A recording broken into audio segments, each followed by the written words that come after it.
My sister was cherished, while I was seen as the odd one out.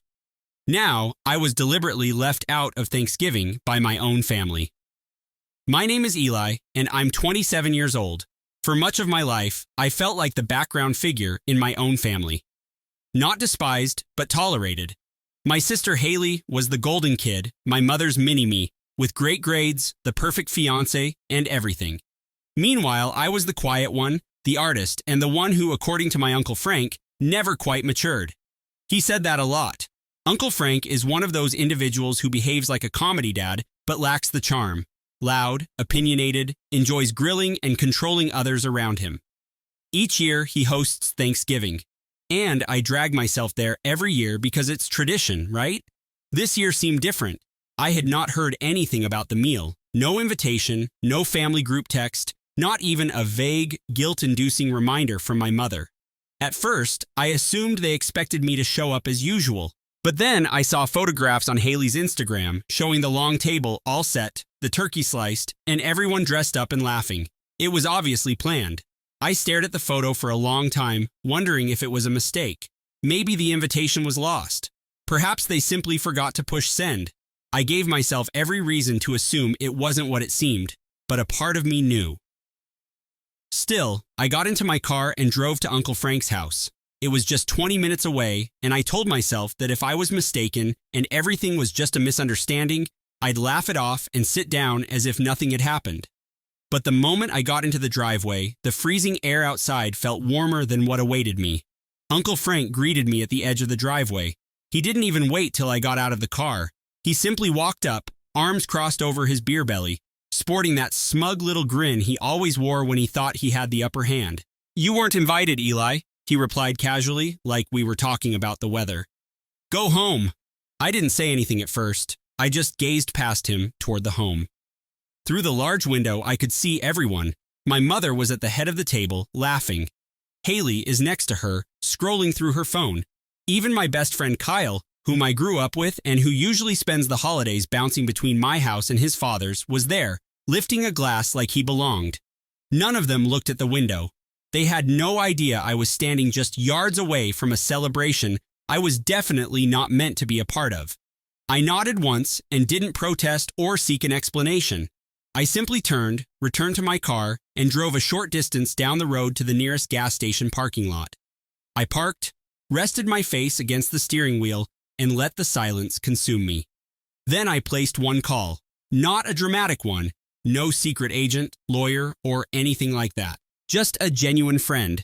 The kind of buddy that understands how messy your family is and never tries to talk you out of feeling wounded by it. We'd done a few side projects together, largely graphic design and back-end stuff. But more importantly, she was the manager of a rather prominent social media website, Holiday Nightmares, which happened to be running a feature that week. "Tell us your tale." I told her everything. Not out of rage or vengeance, but just to reveal the truth. I told her about the lack of an invitation, Uncle Frank meeting me in the driveway, seeing my mother and sister, and Kyle giggling inside. I didn't name people, and instead told the story honestly. She remained quiet the entire time. Then she asked, "I think this fits the theme perfectly. Are you okay with me posting it anonymously?" I didn't hesitate. "Yeah," I said, "go ahead." 20 minutes later, my phone started vibrating. First it was Kyle, then Haley, and finally my mother. Missed calls and texts piled up like a busted dam. The post had gone viral faster than I had anticipated. It struck a nerve. People connected with it. Thousands of strangers responded with amazement, pity, and anecdotes about their own families turning cold. I hadn't even opened Instagram or Facebook yet, but I could already tell what was going on. Finally, Uncle Frank called. I didn't respond. Instead, I sat in my car and watched the notifications come in one after another. There was something surreal about it, this undetectable shift in power. This was the point at which I was no longer just a background figure. For the first time, I wasn't quietly accepting the blow. I was not the bigger person. I wasn't trying to comprehend folks who obviously didn't care if I was present or not. I just finished. The calls kept coming. The phone rang again. "Mom!" I let it go to voicemail before calling Haley and Kyle again. I set it to quiet and sat there, simply breathing. And then I saw a message. I received a DM request from someone I didn't know but had a familiar last name. It was a cousin I had not spoken to in years, one who moved away after a disagreement with Uncle Frank about money. The message was short. Good for you. I've been waiting for someone to finally express it. And that's when I knew this was about more than simply being left out of one supper. It was never simply about the invitation. It was about the years of silence, the years of suppressing my emotions so I wouldn't be troublesome. It was about all the family moments I had smiled through despite feeling invisible. And suddenly, people were paying attention. Not just strangers on the internet, but individuals who believed I'd never be able to stand up for myself. But it wasn't even about standing anymore. It was about going away. They weren't prepared for that. They were not prepared for what occurred next. By the time I returned to my flat, it was dark.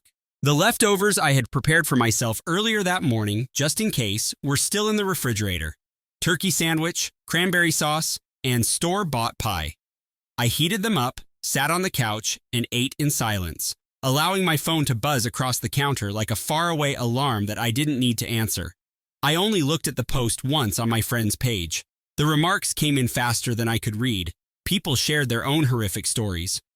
It happened to me last year. I still haven't spoken to my relatives. I sobbed when reading this. Thank you for stating so. Families like this do not deserve your silence. Good for you. I wasn't looking for validation, yet it felt like a warm blanket. For the first time, I wasn't doing this alone. Then followed the group message. At 8:52 p.m., the old family group chat, which had been dormant for weeks, came alive. Mom, Eli, please call me. Haley, what have you done? Kyle, dude, this is getting out of control. Uncle Frank, take down that post right now. Do you want to air filthy laundry? Fine, but you're dragging the entire family through the muck. I did not respond. Not right away. I needed time. I needed to let the weight of it all settle because, for once, they were the ones writhing, and I wasn't going to rush to clean up the mess they had made. Around 9:30, my mother called again. There was no voicemail this time, only quiet when I didn't answer. Then, at 9:43, she sent a text that caught me off guard. Mom, we did not intend to hurt you. Frank mentioned that you were traveling. I assumed you didn't want to come this year. That prevented me from traveling. Nobody had asked. Nobody had checked. I'd been living 10 miles away all year. I hadn't even mentioned going out of town. It was a falsehood, a cover-up. When someone asked about my absence, Frank most likely stated something to explain it. I wasn't sure what hurt more, being excluded or discovering they'd made up a tale about why I wasn't there without even asking if I wanted to be. Kyle texted, Kyle, man, I didn't know. I swear I thought you were working or something. Your mom said you'd canceled. I shouldn't have believed her. I'm sorry, it was weak, but it felt semi-honest. Kyle and I had been friends since 6th school. We had gone through a lot. Video game marathons, high school breakups, and even a disastrous college road trip that left both of us sleeping in a Walmart parking lot. He had been wandering lately, though. More dinners with Haley and more laughs with Uncle Frank. I attributed it to aging, but it could have been anything more. Perhaps he had begun to accept the version of me they told themselves, the one who was untrustworthy, sensitive, and an outsider. Still, I did not answer. I needed them to sit in it for a little longer. At 10:12 p.m., the message was taken up by a larger national-level page. My friend messaged me in all caps. Dude, 40K shares in an hour. It's everywhere. And she was correct. I checked Twitter, and there were screenshots and threads. People were analyzing the dynamics, manipulation, and entitlement. They were guessing about the family roles as if it were a psychological crime scene. Some even tried to figure out who I was, but I remained anonymous, staring from behind the glass like someone viewing a fire that didn't need to be extinguished. That's when the emails started arriving. An HR representative from a technology company for which I had freelanced. A previous teacher, an old roommate, folks who recognized the tone but not the specifics. One line from a woman I hadn't spoken with in years stood out. I've always wondered how you remained so silent at those parties. Now I understand. You were drowning. Haley called at 11 o'clock. I didn't respond. She tried again and again, eventually sending a wall of text so long that I had to scroll twice to finish it. She said I was overreacting, that I could have just texted her, that I'd blown everything up over one supper, that I was embarrassing the family, that Uncle Frank's clients were calling him with inquiries, and that their neighbors were wondering what had happened. I read the message twice and then once more. And at the end, I chuckled quietly, bitterly, because she never asked how I felt in all those words. Not once did she apologize. It was not about me getting hurt. It was about them feeling uncomfortable. The thing about quiet is that it accumulates like pressure in a pipe. You have no idea how close it is to bursting until the entire thing floods. That piece, that single anecdote, was the tipping point for me. And now, everyone who has ever dismissed me or encouraged me to be a larger person is watching me become someone they can't ignore. And I hadn't even mentioned their names. That was the part that terrified them the most. The power of remaining nameless while being right. At 11:47, my phone buzzed again. I received a phone call from an unfamiliar number. I almost didn't respond, but something compelled me to touch, accept. A woman's voice broke through, frightened and almost trembling. "Hello, is this Eli? Who is this? My name is Claire. I am Frank's daughter." I froze. Claire is his daughter from his first marriage. He barely mentioned this one. He hadn't invited this person to Thanksgiving in years. "I saw the post," she explained, "and I believe we need to discuss." And that's when things changed. Where the story ceased being just mine and the past began to crumble faster than I had anticipated. I sat there, startled. I hadn't heard Claire's name in over a decade. Uncle Frank never mentioned her until someone else did, and even then, it was with an odd mix of hate and fake indifference. She made her choice. He had previously stated. When I asked why she wasn't at Christmas, that was the whole explanation. No follow-up, no curiosity, just cold dismissal. But here she was on the phone with me. "I didn't know if I should call," she replied with a low voice. "But once I saw the post, I knew it was you. I don't know how you wrote it, but I just knew." I didn't know what to say. There was something haunting about hearing from her, like a ghost of family past suddenly stepping into the present. She hadn't just disappeared, she'd been erased, but her voice sounded warm, even familiar. "I'm guessing you saw how quickly it spread," I said finally, just to say something. She gave a short, sad laugh. "Yeah, I saw. It's blowing up. And I've been reading the comments all night. The whole thing just hit me hard." There was a pause. Not awkward, just heavy. "You know what really messed me up?" she said. "I thought I was the only one. That cracked something in me." "I thought I was," I admitted.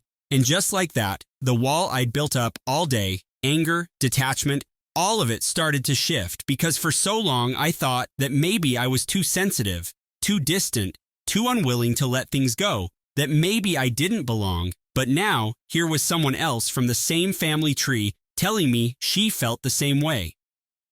"Do you have time to talk?" she asked. "I don't want to dump all this on you, but there's stuff I've never said out loud before." I looked at the clock. Midnight. I was supposed to be sleeping. I had work in the morning, but none of that mattered. "Yeah," I said. "I've got time, so we talked for hours." She told me about how Frank used to pit her against her mom, how he'd throw money at problems and then yank it away just to remind her who held the leash, how he'd tell everyone she was difficult, ungrateful, and spoiled, when in reality, she just started asking questions he didn't want to answer. She talked about how when she turned 21, he cut her off completely and told the rest of the family she'd moved on. She hadn't. She just stopped fighting to be seen. And then she said something I'll never forget. He taught me to believe that being silent was the price of keeping the peace, but it never bought me peace. It only made him comfortable. I didn't realize I was crying until I tasted salt on my upper lip. It was as if everything I'd never said had found a voice in her, and it wasn't just about Frank. It was my mother sweeping things under the rug, Haley laughing along with the jokes, and Kyle, my so-called best friend, sitting at that table like it was any other Thursday. Claire and I talked until nearly 3:00 a.m., and by the end, I felt lighter, not healed, but understood, as if someone had opened a locked door inside my chest and let fresh air in. Before we hung up, she said, "If you ever need help telling more of the truth, I'm in. Seriously, you're not alone in this." That was the moment I knew this wasn't going to end with one post. I finally got a few hours of sleep, and when I woke up, everything had escalated. Requests from journalists, podcast offers, and someone from a documentary series asking if I'd speak on camera anonymously if I wanted. My name hadn't been released, but others were beginning to piece it together. Extended family members, old friends, and acquaintances. Some reached out simply to say, "I think I know who that was, and I believe you." Others weren't so nice. Around lunchtime, I received a text from Frank's wife, Aunt Linda. "Aunt Linda, you're ruining lives over one dinner."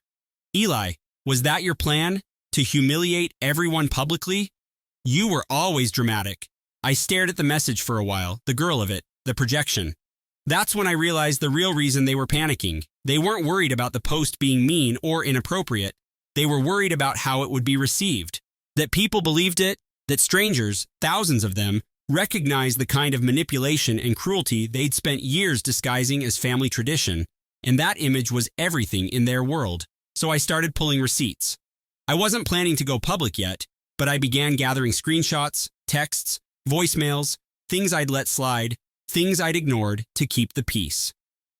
The time Haley forwarded a family vacation invite to everyone but me, the message from Mom telling me not to make a scene at Christmas because Frank wasn't in the mood for attitude, and the audio clip of Uncle Frank telling me at my college graduation dinner that graphic design isn't a real job, I was slowly putting together a timeline, a record. Because I wasn't going to let them twist the story this time, something unexpected happened. A knock at my door. I wasn't expecting anyone. My apartment building had a buzzer, and I hadn't heard it go off. But there it was. 3 sharp knocks right around 3:15 p.m. I froze, 1,000 possibilities flashing through my mind. I walked slowly to the door, my heart pounding, and looked through the peephole. What I saw made my stomach drop. It was my mother, and she wasn't alone. Standing beside her, arms crossed, was Uncle Frank. I didn't open the door right away.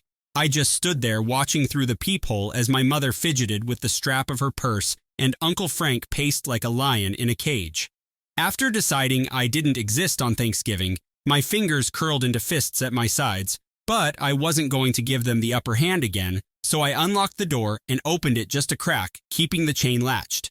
"What do you want?" Mom's eyes widened as if she hadn't expected me to sound so cold.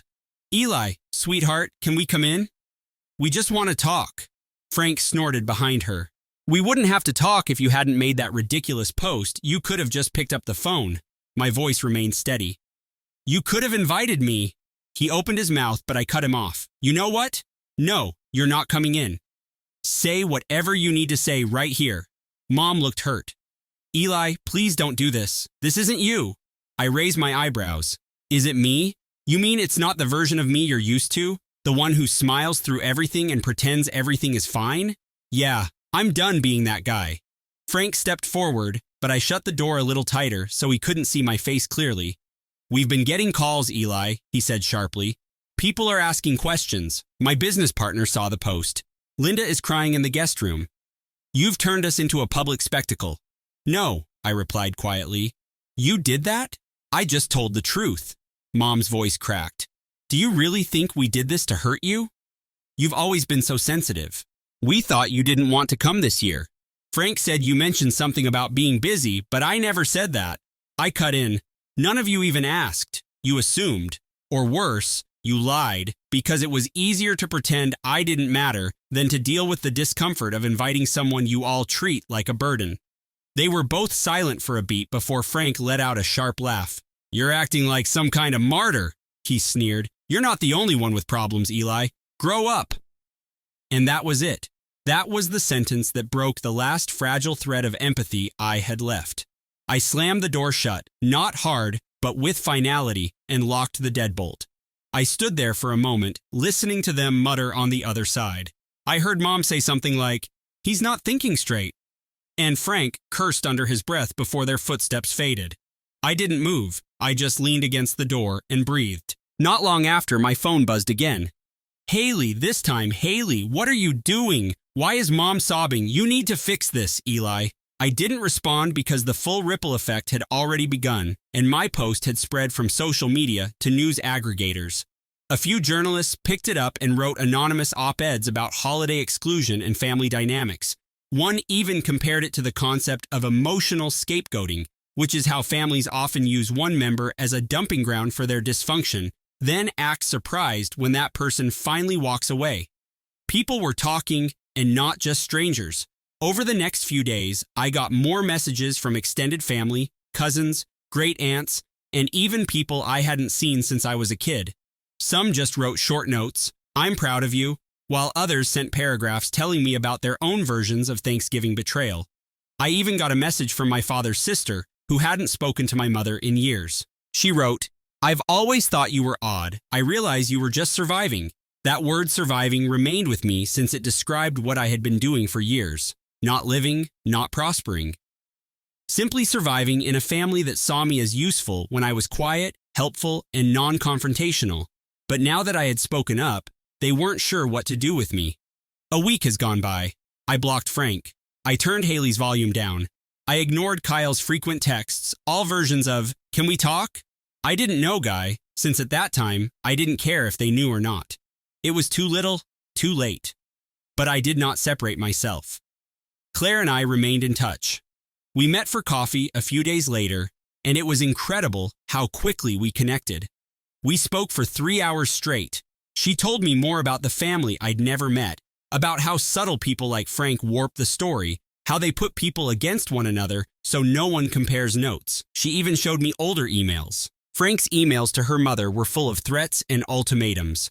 One line jumped out to me more than the others. "Eli is taking the same way, soft and feeble. He won't make it unless someone corrects him." I stared at those remarks for a long time because they weren't simply cruel. That was premeditated. He had been training the rest of the family to believe the worst about me long before I was aware of it. Gaslighting on a familial level, undermining me in subtle ways, so that when I finally pushed back, it would appear that I was the one overreacting. It wasn't paranoia, but a pattern. And once I saw it, I couldn't unsee it. 2 weeks after Thanksgiving, I received a handwritten letter in the mail, with no return address and only my name on the envelope. It was from Mom. I slowly opened it, expecting a cunning guilt trip, but what I discovered was different. It was short, only 2 paragraphs. But the tone was calmer, not apologetic, but reflective. She stated, "I read everything, I read the comments. I read what others said about mothers like me. I was enraged at first. But then I remembered your face when you were a boy, how you used to shrink when people raised their voices, and how you learned to disappear into corners. I didn't protect you. I let others define you, and I stood by while it happened.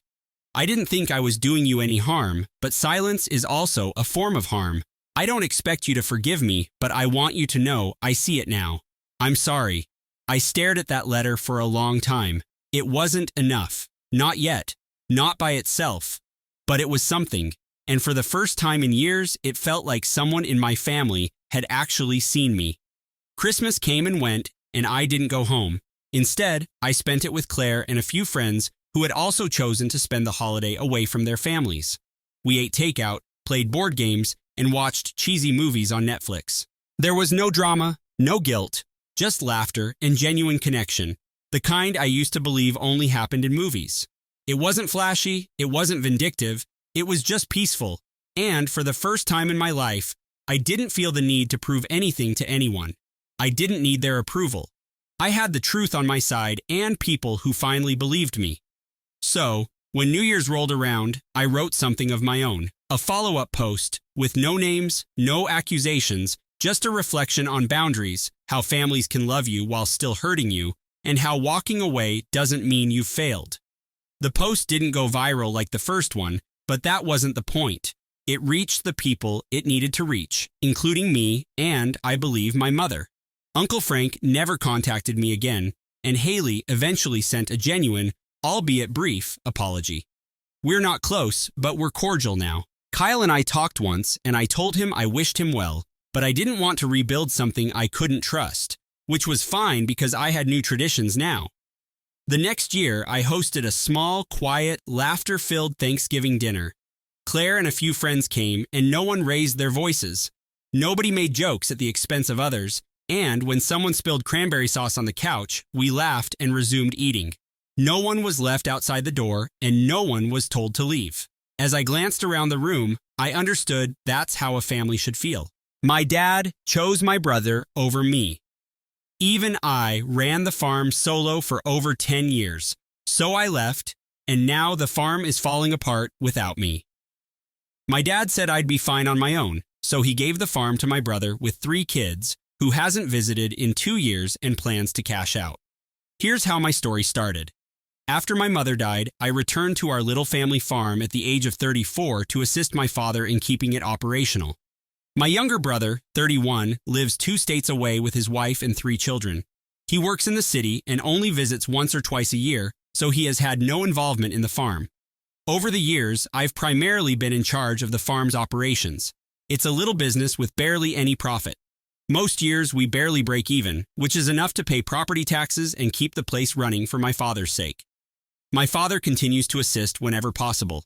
It provides him a purpose after his mother's death, but the majority of the actual labor and management rests on me. I am in charge of everything, from caring for the animals and crops to maintaining the equipment and managing all of the bookkeeping and paperwork. And I do all of this on top of working a part-time job in town to supplement my income because the farm does not pay well. Essentially, I've been working on the farm unpaid, living there, and helping out whenever someone needed it. Here's the problem. My father recently said that he is rewriting his will and intends to give the land to my brother. His explanation is that my brother has a family to think about because of his children, whereas I am better capable of caring for myself.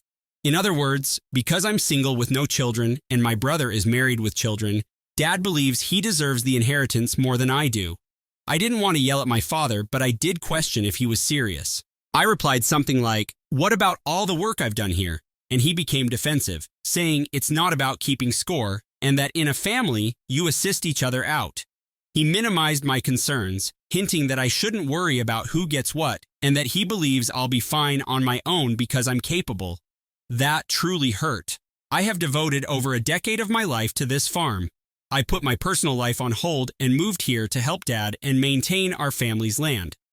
In contrast, my brother has never mowed a field or helped with harvesting. He's not a nasty person. His life took him somewhere else. But now, Dad is stating that the farm, which only exists because I've been working on it, will be given to my brother, who had no involvement in it, simply because he has children and I don't. It feels like a massive slap to the face. I'm not concerned about money in the sense that this isn't a profitable property. It is primarily about the principle.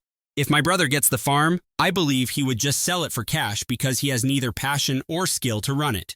That would mean that everything I've done to keep this farm alive, improve it, and preserve it has been in vain. In addition, I would lose both my home and my job at the same time, while my brother would benefit from a sale.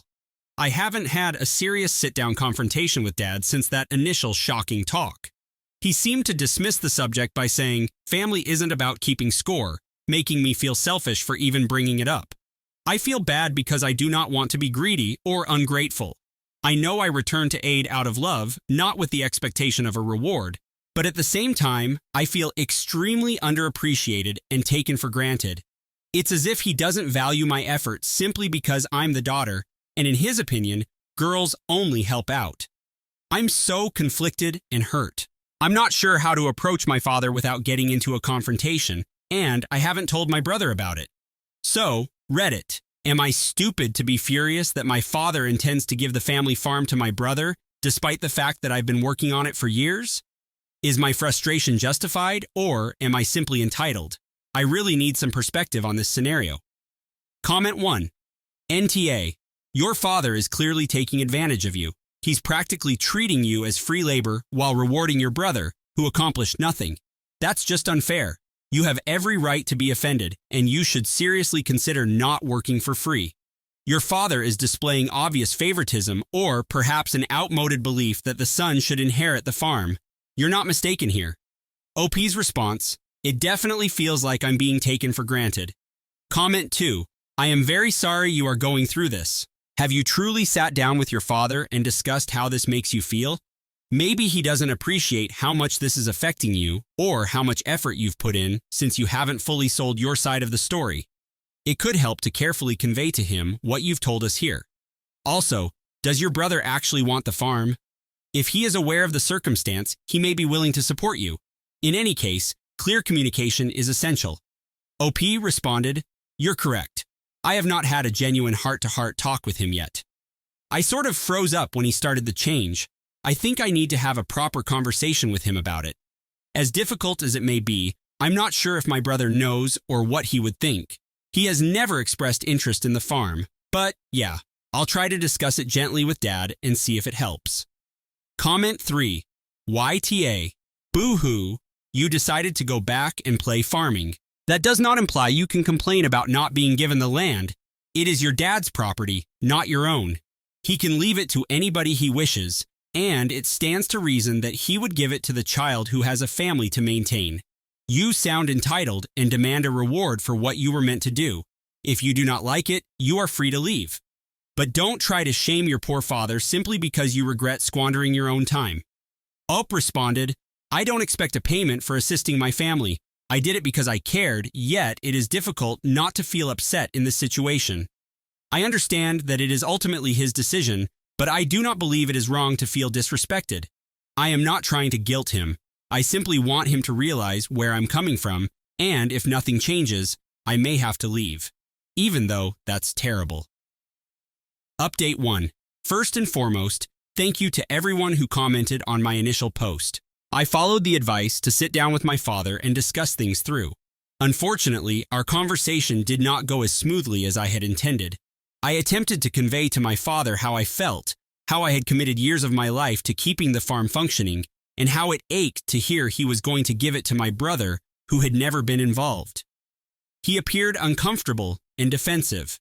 He basically told me that I shouldn't think of family inheritance as recompense for effort, and that I was wrong to make it all about keeping score. His statements were something along the lines of, "This isn't about tallying up who did more. In a family, you do things for each other because you care, not for some reward." He reiterated that my brother had a family to support and that I'm more independent. So, in his opinion, this is about looking out for the family members who require the greatest assistance. I mentioned that it felt unjust, and he answered, "Life isn't always fair, and inheritance isn't a paycheck." That pretty much ended the conversation because I didn't know how to react without getting into a dispute. I also questioned if my brother was aware of any of this. Dad told me that he had not addressed the change to my brother at all. He responded as if it was no big thing, saying it was just estate planning and I shouldn't be too concerned. That surprised me because it seemed like such a big issue. The entire conversation left me feeling dejected. My father clearly sees all of the work I do on the farm as something that someone would naturally do for her family. He does not consider it as an effort that entitles me to ownership or stake. It's simply expected of me. Realizing that was quite painful. So, at this time, nothing has actually changed. Dad is keeping to his plan, and I'm still here doing the daily farming chores, but I'm becoming bitter. I haven't approached my brother about it yet because he is still in the dark and lives far away. I honestly don't know where to go from here. This scenario just feels dreadful and unfair, and talking to Dad didn't help. I suppose I will have to find out the next step. Maybe it involves my brother, but I am at a loss right now. Comment 1. This is really wrong. To be honest, it sounds like your father has an old school or misogynistic mindset. For example, the daughter is expected to work out of duty, while the son, who accomplished nothing, receives the award since he is the male in the household. You are not even not the asshole. You have every right to feel hurt. The OP responded, "It certainly feels like a way. Unfortunately, I'm beginning to suspect it's a lot of that old-fashioned thinking. Things hurt to think that's how he sees things, but I appreciate you confirming that it isn't okay." Comment 2. If your father refuses to see reason, you may need to start looking after yourself. It is not fair to you to continue working yourself to the bone for nothing if he is simply going to give everything to your brother. Perhaps start by reducing your agricultural tasks or getting a paid employment elsewhere to guarantee your future. It's unfortunate, but your father is taking you for granted and you deserve better. The OP responded, "To be honest, I have been thinking the same thing. I adore the farm, but I can't devote my entire life to something that will never be mine in the end. The thought of leaving makes me feel guilty, but you are correct that I must consider my own future if he does not." Comment 3. You should certainly include your brother in this chat. There's a chance he doesn't want the farm. If he's a sensible guy, he might agree with you, or at least admit to your father that he has no interest in it. At the absolute least, speaking with him could reveal whether he intends to keep or sell it if it comes to him. Knowing this may provide you with additional leverage or knowledge the next time you speak with your father. OP responded, "That is an excellent point. I haven't spoken with my brother yet, mainly because it's difficult and I'm not sure how to bring it up, but I'd like to know what he thinks and what he'd do if Dad actually follows through. I'll try to have that chat with him soon, especially if I can't reach Dad in any other way." Update 2. Many readers pushed me to speak with my brother, so I did. My brother and his family came to see Dad and me briefly. A brief weekend getaway. I took the chance to speak with him about what had happened. I basically told him straight out that Dad was going to leave the farm to him in his will. He seemed astonished. He appeared to have learned about it for the first time here. I asked him hypothetical questions about what he would do if he inherited the property. Would he like to keep it or handle it somehow? He was quite honest. He responded something like, I can't exactly move out here and start farming. My life is in the city. The kids have school and I have my job." In other words, he recognized he wouldn't be able to use the land personally. Then he shrugged and said he'd probably sell it if the opportunity presented itself. I'm not going to lie, hearing him say that out loud irritated me, even though I expected it. I informed him that I had spent over a decade working on the farm and didn't want it sold to some developer or stranger. I was hoping he hadn't thought about it from my perspective and would reconsider. He seemed uneasy and muttered something like, "Yeah, I get that. This is, I don't know, it's complicated. I'd have to think about it." That was about the end of our conversation. He did not explicitly deny the bequest or advise that I receive any share. He primarily appeared uncomfortable. I suppose he doesn't want to be the bad guy, but he plainly sees the farm as a burden or an asset to be sold rather than something to retain in the family. After that chat, I felt quite down. It verified my greatest fears. If Dad goes through with this, the farm will be sold as soon as it passes to my brother. I'm trying not to resent my brother. It's not his fault Dad set this up, and he's simply being practical about his own predicament. But it still seemed like a blow since it meant that all of my efforts here would be in vain in the end. So that is where things stand. Dad has yet to expressly tell my brother, "Hey, I'm leaving you the farm." So my brother is waiting for that news from Dad. I imagine I haven't told Dad about my conversation with my brother yet either. We just had the visit, they departed, and now I'm processing everything. I am not sure how or when to bring this up with Dad. Like, "By the way, I talked to brother and he said he'd sell the farm." I expect the conversation to be tense, but at least I now have a better picture. If nothing changes, the farm's future is effectively nothing.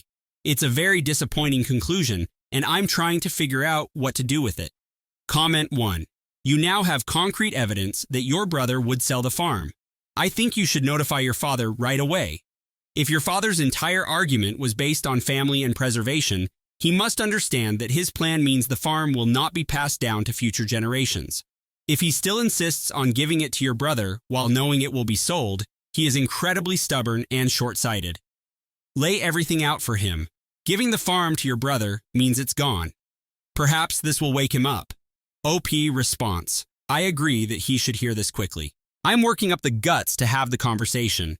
It won't be simple to inform him that his magnificent idea would entirely backfire. But you're right, he has to face that truth. I sincerely hope that information causes him to reconsider, because it is exactly what I was scared of.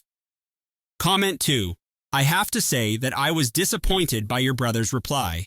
I understand that his life is elsewhere, but he didn't even consider trying to maintain the farm or acknowledging your years of work. He simply answered, "Yeah, I'll sell it," without skipping a beat. A stand-up guy might have told your father, "Give it to sis, she's the one who earned it." At the very least, he could have offered a split or plan that included you. It seems somewhat greedy that he would simply grab the money. I understand your father is the main issue here, but I'd be hurt by my brother as well. OP response. I was a little disappointed too.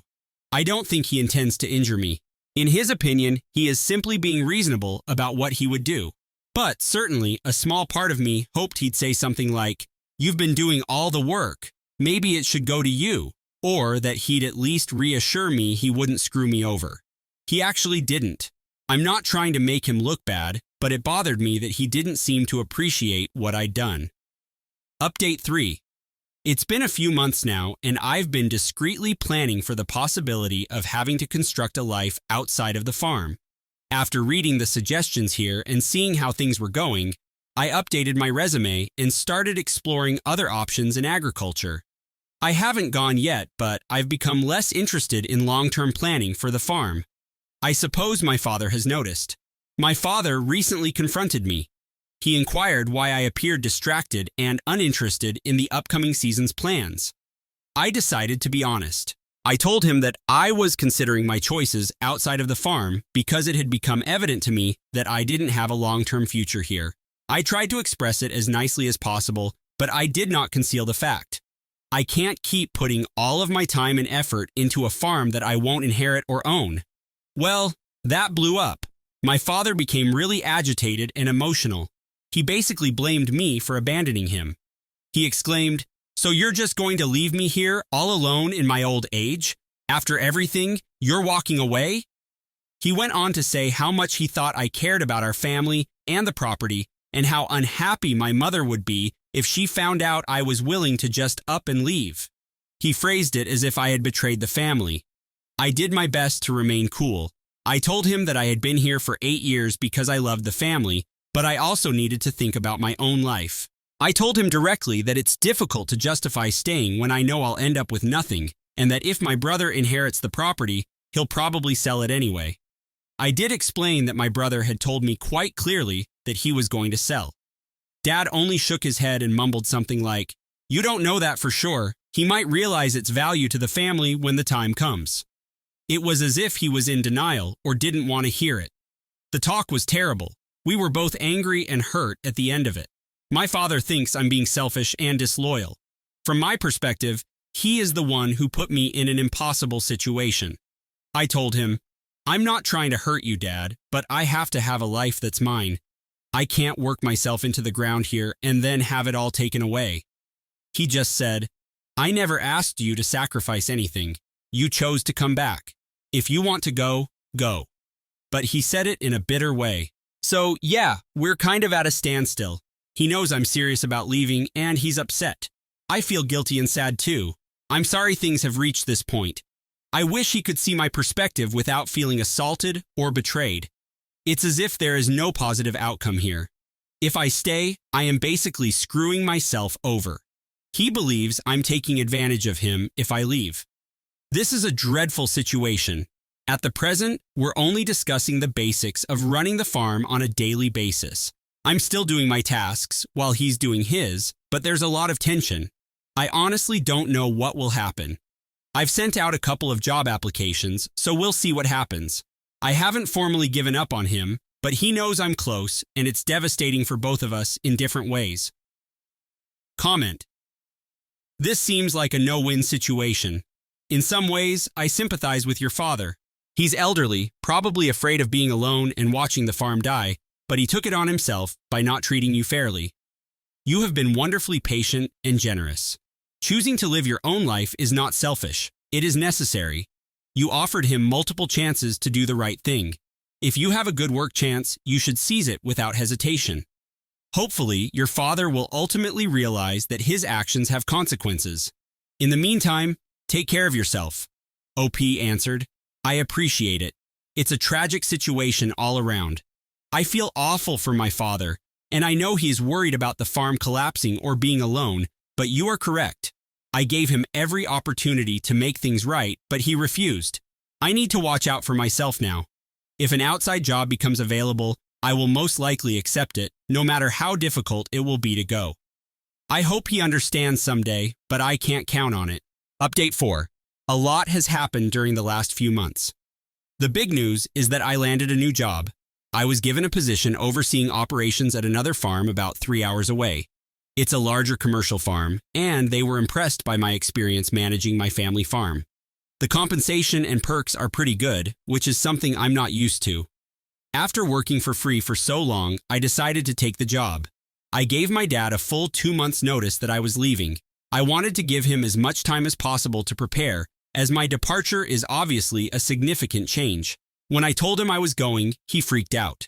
This was a distinct reaction from the previous rage. This time, he was panicking.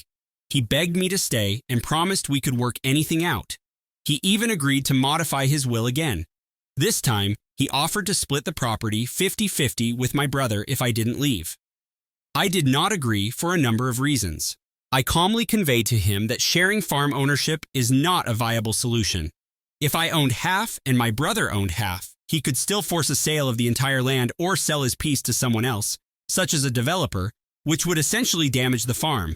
I asked my father to think about how that scenario would play out, and I believe that made him pause.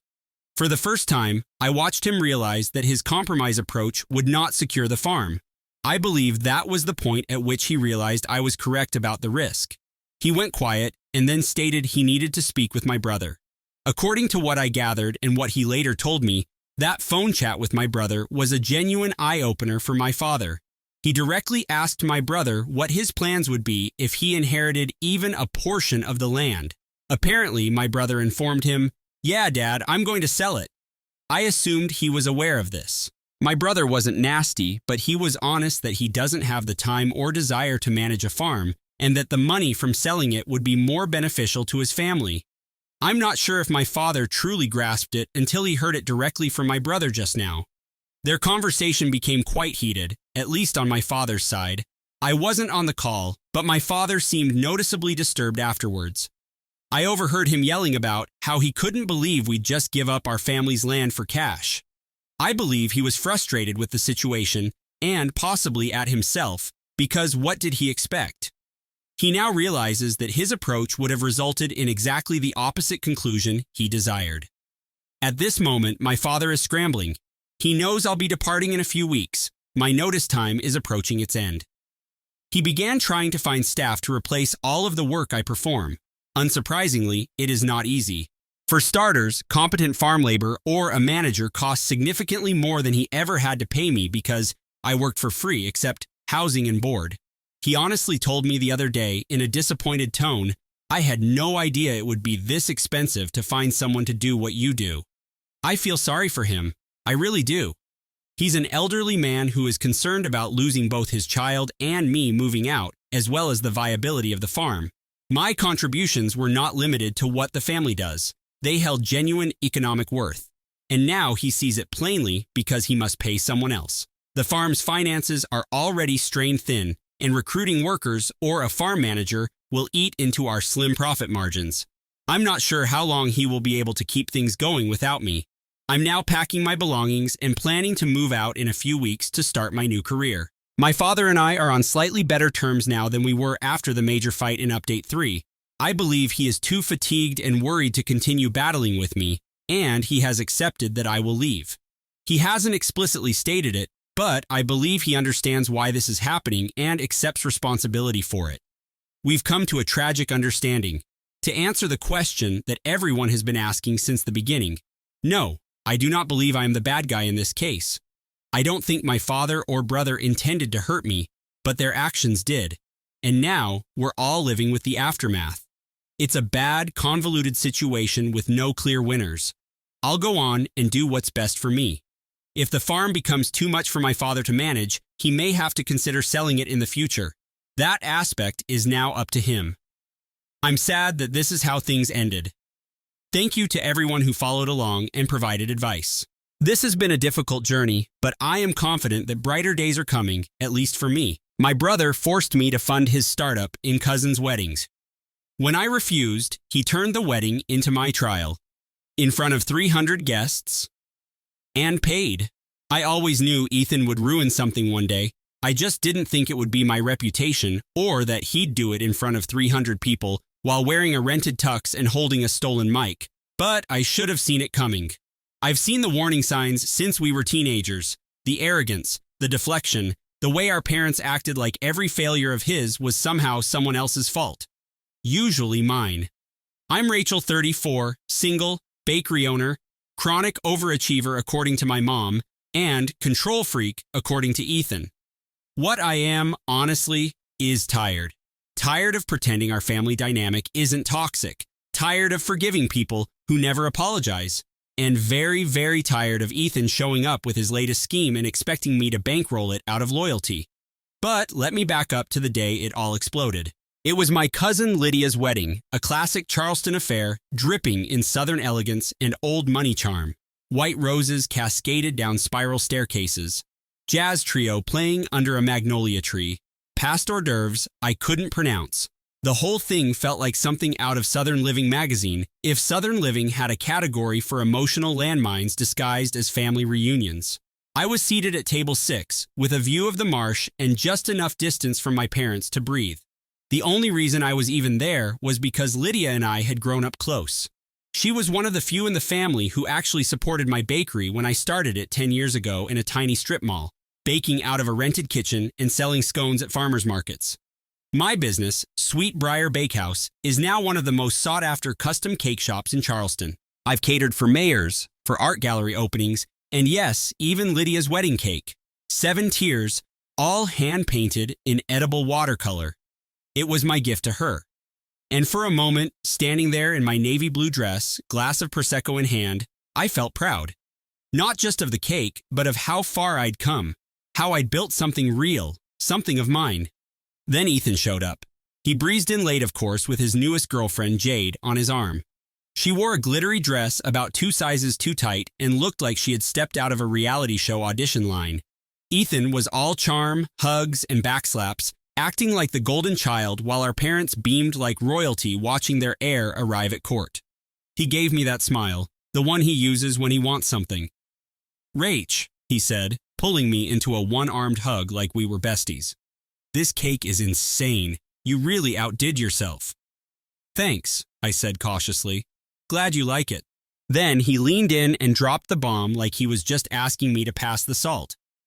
"I've got a business idea. You're gonna love it. We just need a small investment from you, a couple $100,000. I blinked. "I'm sorry, what?" He grinned like it was a joke. "I'll explain later. Let's find a quiet spot." "No," I said firmly. "You can explain it now." He chuckled and looked around as if the concept of being told no was foreign. "Come on, don't be like that. This is a game changer. Jade and I are working with some guys from Atlanta. They've got this idea to combine food delivery, AI, and blockchain. We're calling it Bite Chain." I stared at him, mouth slightly open. "You want me to give you $250,000 for a food crypto app?" He actually had the nerve to look offended. "It's more than that. We're revolutionizing the future of dining. It's not just food, it's technology. It's a legacy. And we're family, so I figured—" "You figured wrong," I said, cutting him off. "This isn't happening, Ethan." He took a step back, blinking like he'd been slapped. "You don't even want to hear the pitch?" "I don't fund fantasies. I run a real business. You should try it sometime." That should have been the end of it, a simple rejection. But Ethan doesn't reject it. He retaliates. He smiled, that fake, dangerous smile he gets when he's plotting something. "You really think you're better than the rest of us now, huh? Just because you sell overpriced cupcakes to rich people?" I didn't respond. I didn't have to. My silence enraged him more than any insult could. I turned and walked away, not realizing that the next time I'd see his face, it would be under the glare of a spotlight, standing at the mic during the toasts. When the DJ announced it was time for speeches, I expected the usual.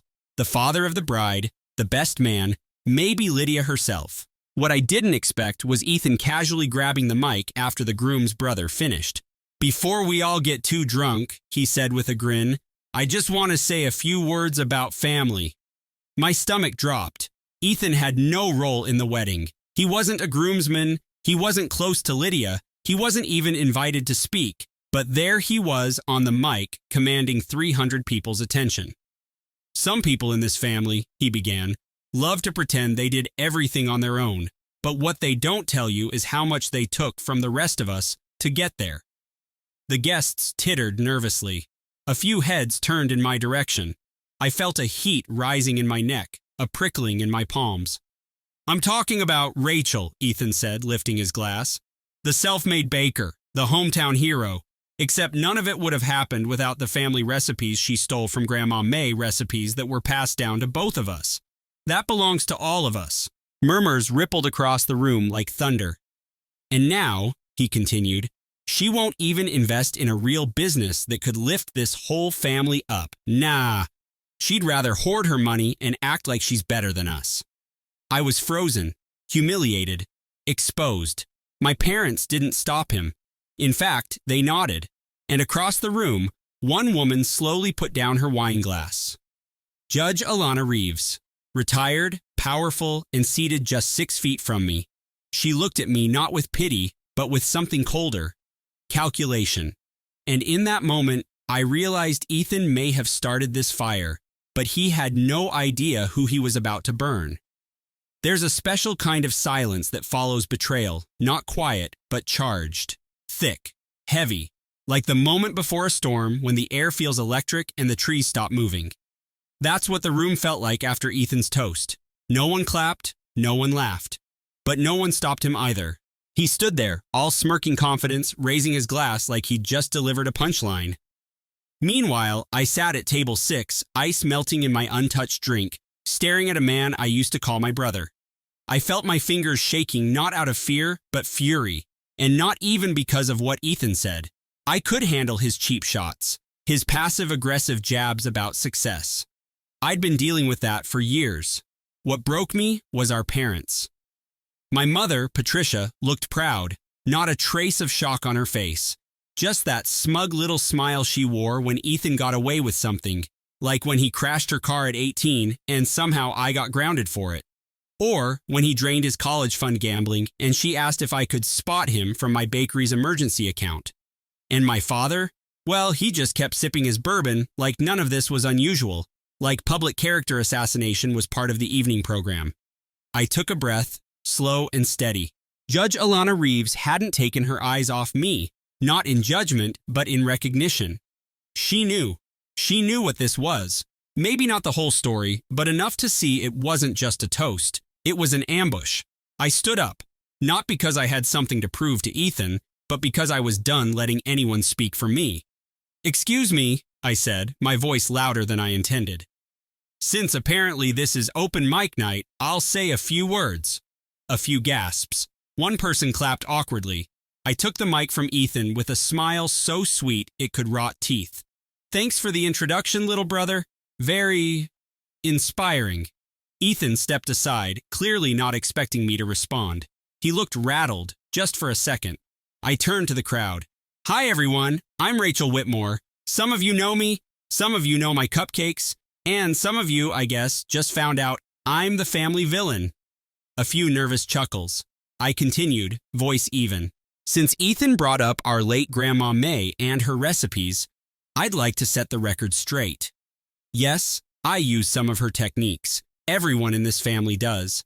But I'm the one who spent a decade perfecting those recipes.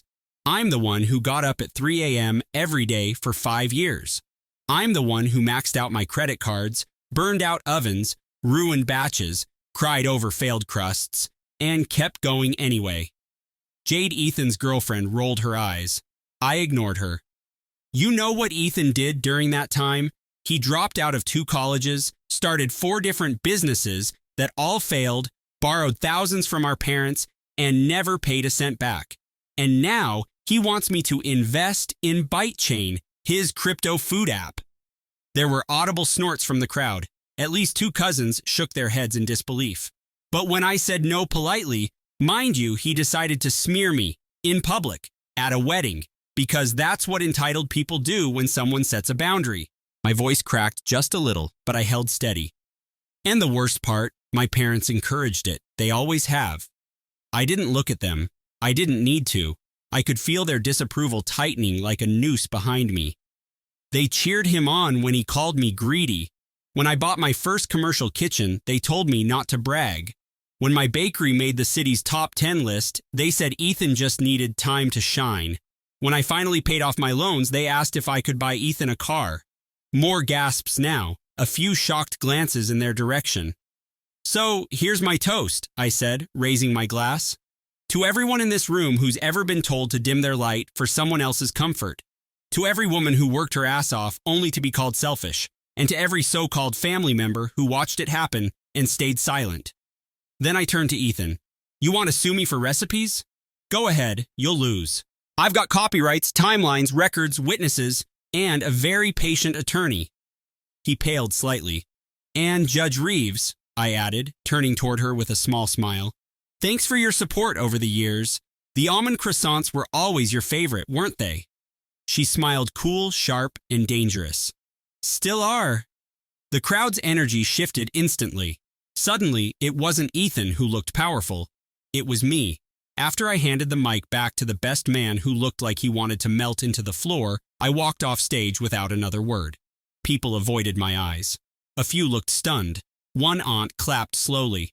Lydia, bless her, rushed over and whispered, "I'm so sorry. I had no idea he was going to do that." "It's not your fault," I said. "He's always been like this. I just never let anyone see it before." As I passed Ethan, I saw the crack in his mask, the twitch in his jaw, the desperation creeping in behind the swagger. He hadn't expected me to fight back. He never does. He thought if he humiliated me enough, I'd fold. But something had broken open in me. A dam, a silence I'd held my entire adult life. I wasn't going back to that. And neither was he. 3 days after the wedding, I was elbows deep in a batch of blackberry lavender scones when I got served. Literally, a man in a rumpled blazer walked into my bakery just after opening, asked for a lemon tart, then handed me a thick envelope with my name on it. "Rachel Whitmore?" he asked, as if he didn't already know. I nodded, flour on my hands, heart sinking. "You've been served." My assistant Melanie, who had just started the espresso machine, froze mid-shot. "Please tell me that was a prank." It wasn't. Inside the envelope, a lawsuit. Ethan was suing me for intellectual property theft, claiming I had exploited shared family heritage for personal financial gain and owed him 49% of my business plus damages. 49%, not 50, just enough to control things while pretending I still had a say. The worst part? Attached to the complaint were statements from my own parents. My mother, in black ink, had written that both Rachel and Ethan grew up baking together, and it was always understood the family recipes were communal property. My father added that Rachel wouldn't be successful without the family's influence. No mention of the 14-hour shifts, of the times I cried alone in my car when rent was due and the power had been shut off. No acknowledgement of the years I worked without a paycheck so I could afford one more convection oven. Just a narrative that I owed Ethan because of my family.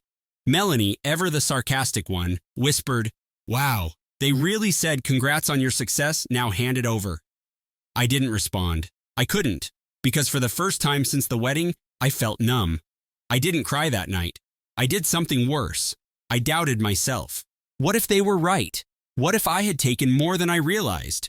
Grandma May did teach us both how to knead dough, even if Ethan mostly played video games while I wrote recipes on index cards. Was my bakery built on stolen heritage? I sat in my dark apartment, rereading every sentence of the complaint, trying to find truth in their accusations. And then, I opened my Dropbox archive. Years of photos, emails, dated test batches, ingredient spreadsheets, and handwritten feedback notes from customers. Every single step of my bakery's evolution was documented. I wasn't just a good baker, I was meticulous, and I realized something. I had receipts, literal ones. The next morning, I met with my lawyer, Fiona McTavish, a no-nonsense commercial litigator known for her courtroom venom and her love of black coffee with no cream. After reading the lawsuit, she looked at me over her tortoiseshell glasses and said, "This is a tantrum disguised as litigation, and we're going to bury it." "Are you sure?" I asked. They really made it sound like I exploited the family. Fiona didn't blink. If every Southern bakery got sued every time someone used their grandma's peach cobbler recipe, half of Charleston would be bankrupt. This isn't about recipes, Rachel. This is about control. I nodded slowly. "You stood up to them," she added. "Now they're trying to punish you." Something in my chest cracked open. Not pain, not fear, clarity. Fiona leaned back, folding her arms. "We're not settling. We're not compromising. We're going to discover. Are you good with that?" I thought of Ethan's smug toast, my mother's betrayal, my father's silence. I thought of Judge Alana Reeves, who sent me a one-line text that night. "If you need a witness, I'm available." I looked Fiona dead in the eye and said, "Let's burn the kitchen down." The pre-trial phase was brutal. Ethan's lawyer, a smooth-talking babyface type with more Instagram followers than courtroom wins, tried to paint me as a manipulative career woman who used nostalgia for profit. He actually said I had weaponized sentimentality for capitalist gain. Meanwhile, Fiona built a case so airtight it could have survived a hurricane. We submitted recipe books dated back to 2010 with my original notes and ingredient tweaks. Bank records showing zero financial contribution from Ethan or my parents. Emails where Ethan himself referred to Sweetbriar as Rachel's thing. A signed NDA from my first investor, listing me as sole founder. Even social media posts showing Ethan mocking my bakery in its early days. And then we pulled our ace. Judge Alana Reeves submitted an affidavit. She confirmed she'd been a customer for years, had personally spoken to me about the challenges of starting a business alone, and had witnessed the outburst at the wedding. Her final line? What I saw was not a sibling dispute. It was public humiliation targeted at a successful woman by those closest to her. When Fiona read it aloud, I nearly cried. Ethan's legal team tried to backpedal. They requested mediation. They wanted a mutual resolution, but the damage was done. My story had spread from Charleston gossip circles to legal blogs to a viral TikTok someone made out of the wedding speech video. The world wasn't laughing at me anymore. They were rooting for me. A week before the court hearing, Ethan called me. Blocked number. I only picked up because I was mid-frosting and thought it might be a supplier. Rachel, he said, voice low and pitiful. Can we talk? No, I said flatly. Please. I didn't want it to go this far. You sued me. I was angry. You embarrassed me. You made me look like a joke. You did that all by yourself, Ethan. Silence. Then, if we drop the case, can you just give me a loan? I'm in debt now. Jade left. Mom and Dad are pissed. Everyone thinks I'm a scammer. I paused. I looked around my kitchen, smelled sugar and butter in the air, heard the soft ding of the oven timer. I don't think you're a scammer, I said softly. I think you're a coward who tried to steal from someone who never owed you anything. Then I hung up. The day of the hearing, I wore white. Not cream, not eggshell white. The same color as the walls of my bakery, the frosting on my signature wedding cake, the apron Grandma May used to tie around my waist when I was 6 years old and helped her roll biscuit dough. I didn't wear it to be symbolic. I wore it because I wanted to remind myself, I have nothing to hide. The Charleston County Courthouse was buzzing. A handful of people I didn't recognize sat in the gallery, probably local reporters. There'd been chatter online after the wedding speech video went viral. Some TikTok influencer dubbed me the cupcake queen who clapped back. Cute. I wasn't there for them. I was there to put Ethan's fantasy to rest. The one where he gets rewarded for showing up late, taking shortcuts, and calling it innovation. Ethan arrived looking like a drowned rat in a borrowed suit. His hair was slicked back. Jade was gone. No parents in sight. Apparently, they even had the good sense to stay out of the public fallout. My lawyer, Fiona, leaned over and whispered, "He looks like he read the affidavit." I smiled. Hope he choked on it. The judge, not Reeves, but a quiet, sharp-eyed woman named Valerie Grant, called the session to order. Ethan's lawyer went first. He spoke with affected calm, describing Ethan as a visionary who'd been emotionally wounded by exclusion from a family legacy. He said my bakery used intellectual property passed down through generations, and Ethan, as a descendant, had a reasonable claim to joint equity. Fiona leaned over again. If he says generational trauma, I swear I'll object on grounds of TikTok terminology. Then it was our turn. Fiona opened like a lit match dropped into gasoline. Calm, controlled, deadly. She walked through a timeline of my business from the day I filed for a business license to the first 5-figure catering job I booked. She introduced my ingredient logs, recipe books, and photos of me hauling flour bags twice my size.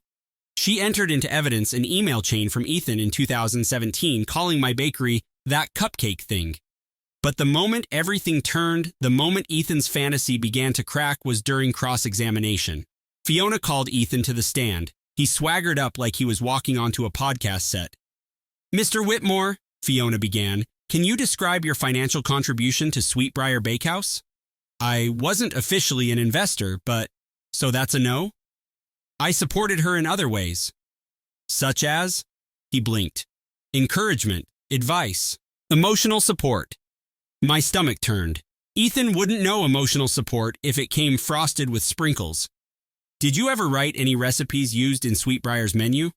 Well, Grandma taught both of us. Please answer the question, Mr. Whitmore. Did you contribute any recipes? No. Did you ever work a shift, bake a cake, wash a dish? No. Did you promote the bakery, lend your name, connect Rachel to investors? No. Have you, at any point, referred to the bakery as Rachel's thing? He hesitated. Yeah, I guess. Would you like me to show you the email where you said that verbatim? He swallowed. No need. Fiona turned, slow and theatrical, facing the gallery. No further questions. The judge asked Ethan's lawyer if he had any witnesses. He mumbled something about family support, then asked for a short recess. They never returned. Ethan's case unraveled faster than wet fondant.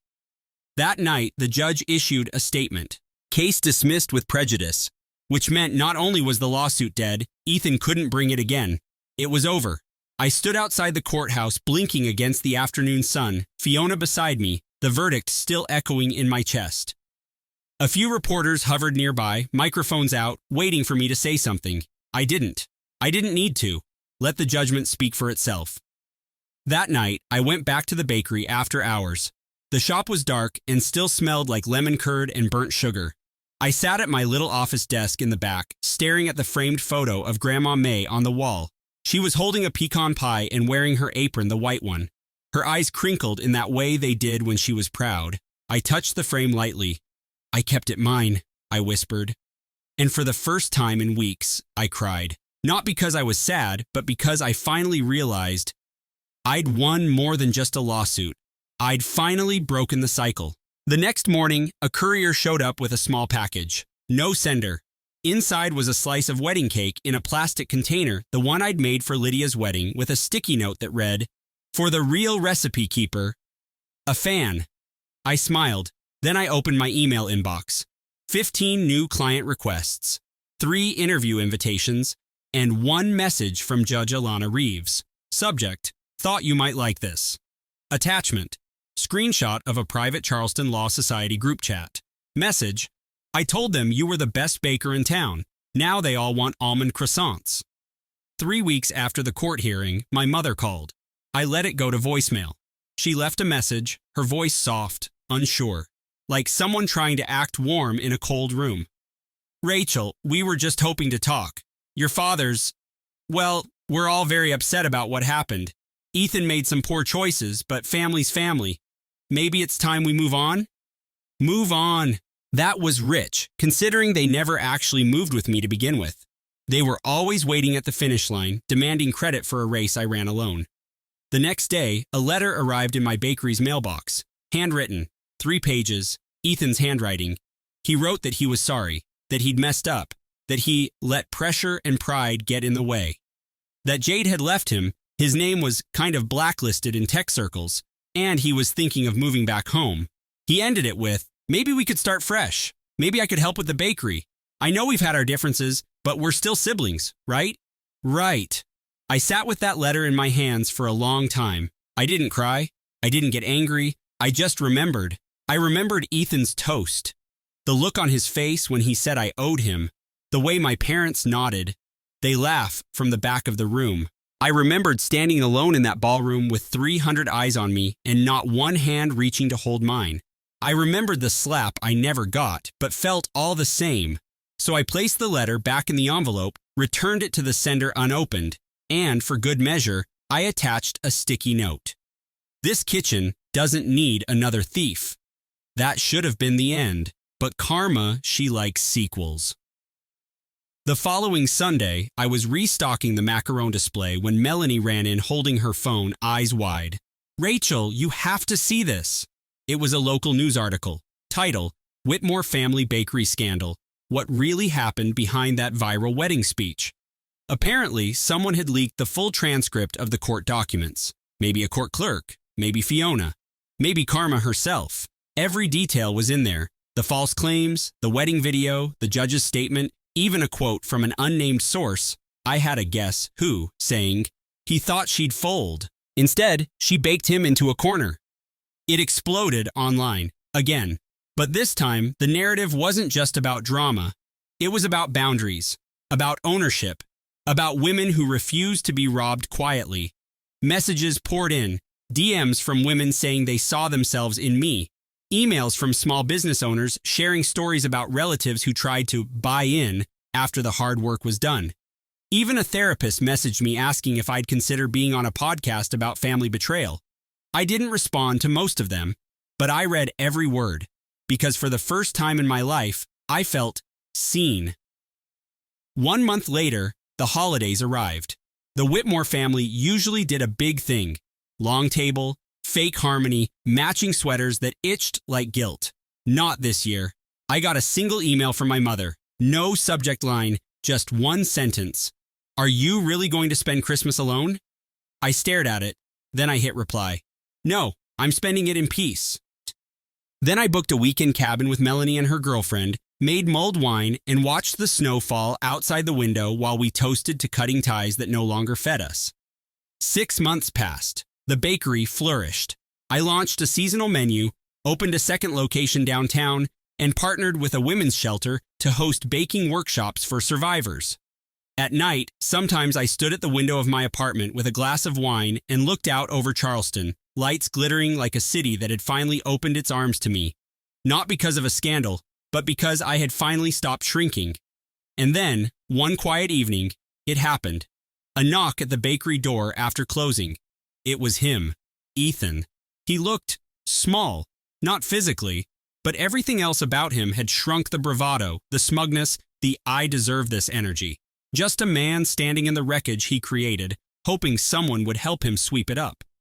I'm not here to fight, he said. I wanted to say it in person. I'm sorry. I didn't answer. I didn't move.